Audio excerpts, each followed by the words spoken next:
প্রত্যেকটা মুহূর্তে প্রভু যিশু চায় আমাদেরকে বাঁচাতে। প্রত্যেকটা মুহূর্তে প্রভু যিশু চায় আমাদেরকে জেতাতে। প্রত্যেকটা মুহূর্তে শয়তান চায় আমাদের হারাতে। ডিপেন্ডেড তোমার উপরে। যে আওয়াজ তোমাকে পরমেশ্বর দিয়েছে, যে অভিষেক করেছে তোমার জীবে, সেই জীবের মাধ্যমে তুমি জিততে পারো। প্রত্যেকটা দিন তুমি হারাতে পারো শয়তানকে।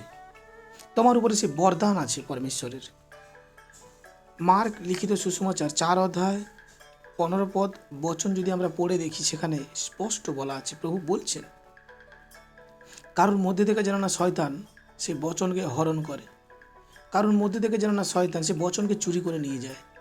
আজ প্রত্যেকটা বিশ্বাসী অনেক চতুর হও, তুমি হারতে পারো না, কারণ প্রভু যিশু তোমার হয়ে লড়াই করছেন আর শয়তানকে হারাচ্ছেন। তুমি হারতে পারো না, কারণ তুমি পরমেশ্বরের। তোমাকে হারার জন্য পরমেশ্বর মনোনীত করেনি।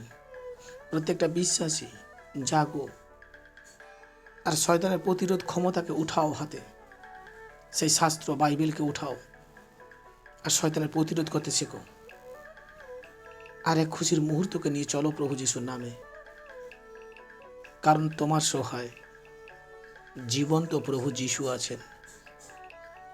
আশিস আছেন তোমার সঙ্গে। তোমার মধ্যে থেকে সেই বাক্যকে চুরি হতে দিও না। তুমি পরমেশ্বরের।